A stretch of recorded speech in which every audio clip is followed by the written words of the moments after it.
آپ نے ایک منزل پر ایک قدم طے کیا ہے، مت سمجھیے گا کہ منزل طے کر لی۔ علم کی کوئی انتہا نہیں ہے، اور انسان سے بہتر سیکھنے والا کوئی نہیں۔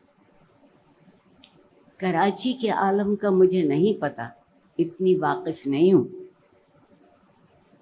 لیکن جہاں میں رہتی ہوں اور جو میری زندگی کے 3 عشق ہیں، ان میں سے ایک عشق وہ بھی ہے۔ جنرل ضیاء کو محبوب کہتی ہوں، وہ میرا عشق نہیں ہے۔ میرا پہلا عشق پاکستان ہے، میرا دوسرا عشق اردو ہے، اور میرا تیسرا عشق، معاف کر دیجئے گا، لاہور ہے۔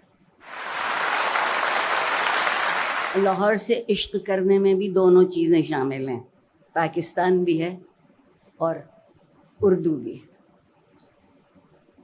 آپ کے یہاں دیکھیے کہ کس قدر انعامات، اور جو چیز میرے دل پر مسلسل نقش کرتی رہی وہ اس انعامات کی تقریب کی تنظیم تھی۔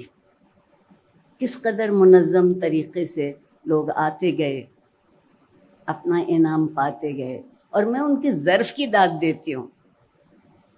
دل میں تو ان کے لڈو پھوٹ رہے ہوں گے، مگر وہ جس وقار سے انہوں نے اس کو وصول کیا اور جس تکریم سے وہ نیچے گئے، وہ اپنی جگہ کہتے تھے کہ عارفہ تعلیم اس کو کہتے ہیں۔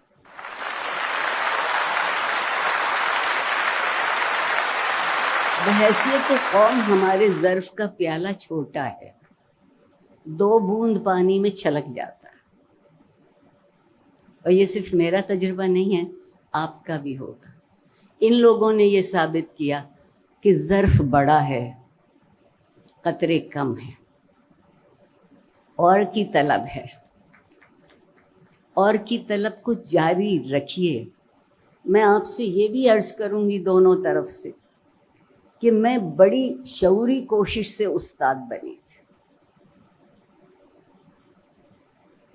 لوگ مجھ سے کہتے تھے وہ تم اس وقت سی ایس پی کہلاتا تھا، سی ایس ایس، میں قبل از مسیح کی نسل سے ہوں، یہ یاد رکھیے گا، تم سی ایس پی نہیں کرو گی؟ اور پھر ایک وقفہ لے کے بہت سوچنے کی بات کہتے تھے، اردو میں ایم اے والے کرنے والے لوگ کچھ کر نہیں سکتے۔ میں اردو آج بغاوتاً بولتی ہوں، اور اس وقت 18 برس کی عمر میں جب یہ فیصلہ کیا تھا کہ اردو میں ایم اے کرنا ہے، تب بھی بغاوت تھی۔ میری بے حد محترم استاد، شاید ان کا نام کراچی میں کسی نے نہ سنا ہو، مسز سراج الدین، وہ مجھ سے کہتی تھیں یاد رکھ ایم اے کرے گی تو انگریزی میں کرے گی، ورنہ کرنے نہیں دوں گی۔ اچھا، اس وقت کے استاد کو یہ حیثیت حاصل تھی۔ جب ایک وقت فیصلہ کرنے کا آیا کہ مجھے آنرز کس مضمون میں کرنا ہے، اور ایک بات اور کا اعتراف کروں گی کہ اس وقت میرے جیسے آنرز جو ہیں وہ لیاقت سے زیادہ اس کی قیمت کی خاطر کرتے تھے۔ جو کوئی 3 سال میں بی اے کر لیتا تھا آنرز کے ساتھ، اس کا ایم اے 1 سال کا رہ جاتا تھا۔ میں بڑے فخر سے کہتی ہوں کہ میں ایک مڈل کلاس سے تعلق رکھتی ہوں، جس پہ مجھے ناز بہت ہے۔ بڑی مشکل سے انہوں نے اجازت دی، اور بہت برا بلا بھی کہا، دماغ خراب ہو گیا ہے، پاگل ہو گئی۔ میں نے کہا حضور، یہ ایک تھوڑی سی گہری بات ہے، اور گہری بات یہ ہے کہ میرا فکری ورثہ، میرا تہذیبی ورثہ، میرا ایک دوسرے سے میل ملاقات کا ورثہ اردو میں ہے اور کہیں نہیں۔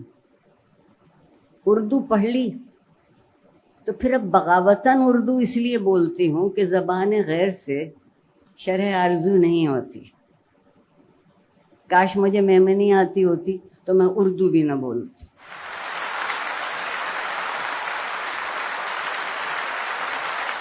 مگر ایک بات میری سمجھ میں آ گئی ہے کہ اخلاص اور نیک نیتی کی کوئی زبان نہیں، اس کی زبان صرف ایک ہے کہ آپ محسوس کرنا سیکھ لیں، صرف ایک ہی زبان۔ میں یقین نہیں آ رہا ہے مجھ کو، اگر آپ میرے سامنے آپ کے صاحب صدر بیٹھے ہیں، ابھی ذرا دیر پہلے آپ کے جنرل سیکرٹری صاحب سے بھی ملاقات ہوئی تھی، وہ وہاں تشریف رکھتے ہیں، اور میرے محسن ڈاکٹر زبیر صاحب، میں بہت ممنون ہوں آپ نے مجھے کہاں بلا لیا۔ جو بات میری سمجھ میں آتی ہے کہ کیسا اچھا خیال ہے، 100 لوگوں تک پہنچنا مشکل ہو سکتا ہے، 25 تک پہنچنا آسان۔ اگر ہم میں سے سب لوگ 25 کر کے 100% تک پہنچنے لگیں تو پاکستان وہ ہو جائے گا جس کا خواب میرے لیڈر، میرے راہبر، میرے ہیرو محمد علی جناح نے دیکھا تھا۔ مجھے رنج یہ ہے کہ یہ پاکستان جنرل ضیاء الحق کا پاکستان ہو گیا، ہوتا جاتا ہے، اور جناح کو ہم بھولتے جاتے ہیں۔ ہم ویسے محسن کش قوم ہیں، جو ہم پہ احسان کرتا ہے اس کو ہم کبھی یاد نہیں کرتے۔ میرے مولا علی نے بہت پتے کی بات کہہ دی تھی کہ جس پر احسان کرو اس کے شر سے بچو۔ تو جب ہم یہ بدلہ دیتے ہوں احسان کا، یاد اتنی سی بات آپ سے کہی جاتی ہے، اور میں نہیں کہہ رہی ہوں، پروردگار نے کہا ہے کہ وہ کبھی کسی کی محنت کو رائیگاں نہیں کرتا۔ ہمارے ہاں عام طور پر اب محنت اس طرح ہوتی ہے، وہ قائد اعظم کرتے ہیں ہماری طرف سے۔ پہلے معمولی بات تھی، لوگ ان سرخ رنگ کے سوٹ سے خوش ہو جاتے تھے، پھر ہم نے ترقی کی تو سبز رنگ کے نوٹ سے خوش ہونے لگے، پھر ہم نے مزید ترقی کی تو قائد اعظم کا نیلا سوٹ نظر آنے لگا، اور اب ہم اتنے ترقی یافتہ ہیں کہ براؤن سوٹ بغیر گنتی کی ہتھیلی پہ رکھتے ہیں۔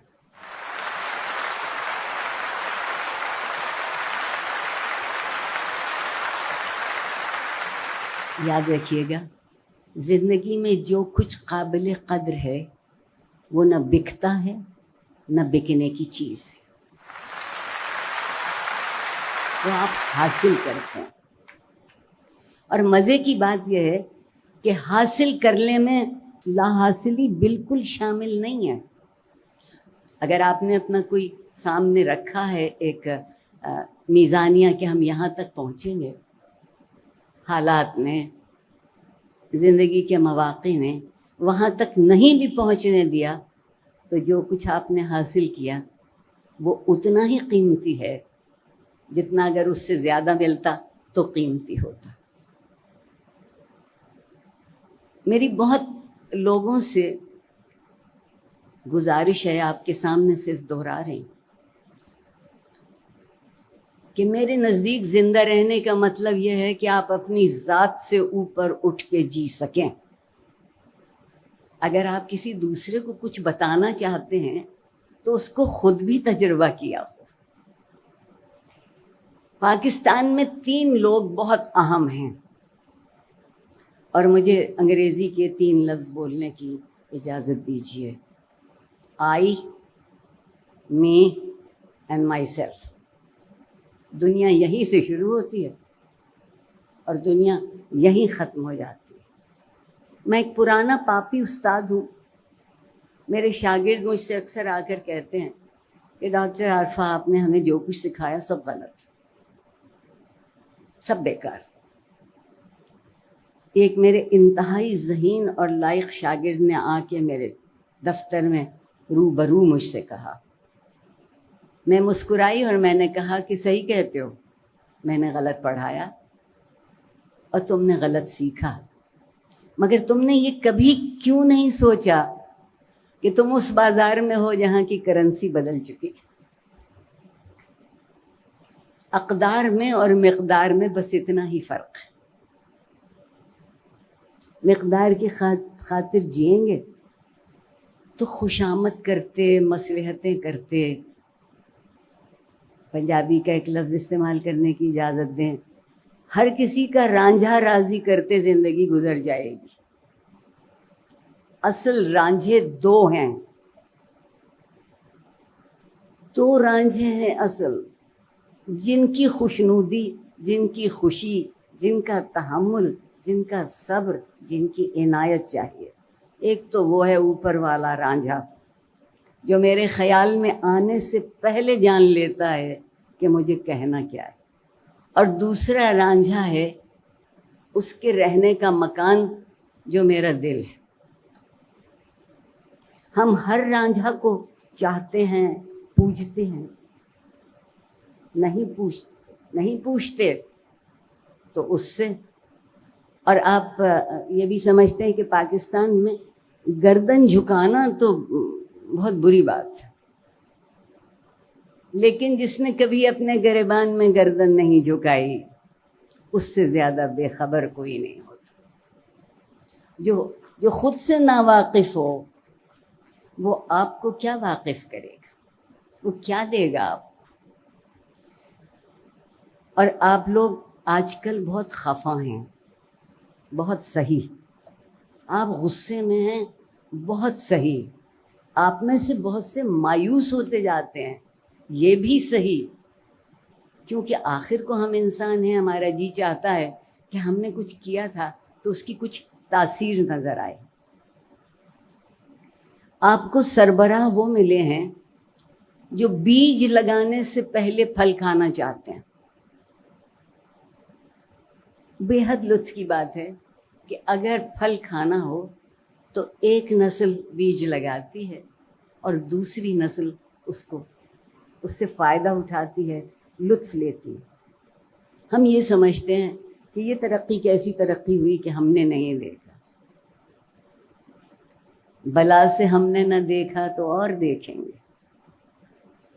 میرا وجود اس وقت شاید آپ کے کوئی کام کی چیز نہیں ہے، مگر آپ کے ان محسنوں نے، محبت کرنے والوں نے جو بیج آج آپ کے دل کے اندر بویا ہے، اس سے اگلی نسل اس کا پھل کھائے گی۔ معاشرے میں استقلال اسی طرح پیدا ہوتا ہے، معاشرہ مستقل اسی صورت سے ہوتا ہے۔ اتنا یاد رکھ لیجئے گا۔ اور لوگ کہتے ہیں زندگی عارضی ہے، آدمی کسی گھڑی مر سکتا ہے۔ بالکل صحیح کہتے ہیں، بالکل صحیح کہتے ہیں۔ پروردگار نے اتنا احسان کیا کہ ہمیں یہ نہیں بتایا کہ کب مرو گے، وگرنہ اگر پیدائش کے وقت گلے میں ایک لکھا ہوا ہوتا کہ تاریخ وفات اتنی، تو ہم اسی وقت مر گئے ہوتے۔ اور ہمارے جو آج کل کے علماء کرام ہیں وہ حوروں کا حلیہ بیان کرتے نہیں تھکتے۔ تازہ ترین یہ ہے کہ انہوں نے حوروں کا قد ناپ لیا ہے، 130 فٹ کی حور ہوگی۔ مجھے اپنے پروردگار کے احساس جمال پر ہر فاتح دیکھ کر حد سے زیادہ دکھ ہوتا ہے۔ وہ کہتا ہے کہ میں جمال ہوں اور جو کچھ میں بناؤں وہ جمیل ہے۔ 130 فٹ کی حورت میری سمجھ میں نہیں آتی۔ پھر جب کچھ مردوں نے اعتراض کیا کہ حضور ہم ایسی جنت میں کیا کریں گے، تو انہوں نے اپنے دوسرے بیان میں فرمایا کہ جب مرد اس کو خوش آمدید کہنے کو کھڑے ہوں گے تو وہ بھی 130 فٹ کے ہو جائیں گے۔ میں اس بات سے صرف یہ سمجھتی ہوں کہ وہ دنیا جو مادی وجود رکھتی ہی نہیں، اس کو مادی وجود سے ثابت کرنے کی ضرورت لذتیت کے لیے ہو سکتی ہے، نہ تعلیم کے لیے، نہ علم کے لیے۔ آپ تکمیل علم کے بعد جس راستے پر جائیں گے اس میں دشواریاں ہوں گی، لیکن یہ تمام لوگ جو آپ کی زندگی کے ساتھی ہیں ایک طرح سے. میں محاورتاً ساتھی نہیں کہہ رہی ہوں، وہ تو مجازی خدا ہو جاتے ہیں. جنہوں نے آپ کا ہاتھ پکڑا ہے، ساتھ دیا ہے اگلا قدم اٹھانے کے لیے، آپ ان جیسے ہو جائیے گا. بس میری آپ سے گزارش اتنی ہے کہ جو آپ کو ملا وہ دوسروں تک پہنچانے کی کوشش کر لیجیے. اسی کوشش کو علم کہتے ہیں، اسی کوشش کو تہذیب کہتے ہیں، اور اسی کوشش کو دین کہتے ہیں. اگر یہ تینوں چیزیں ایک ہیں تو مجھے اجازت لینے کی گنجائش دیجیے.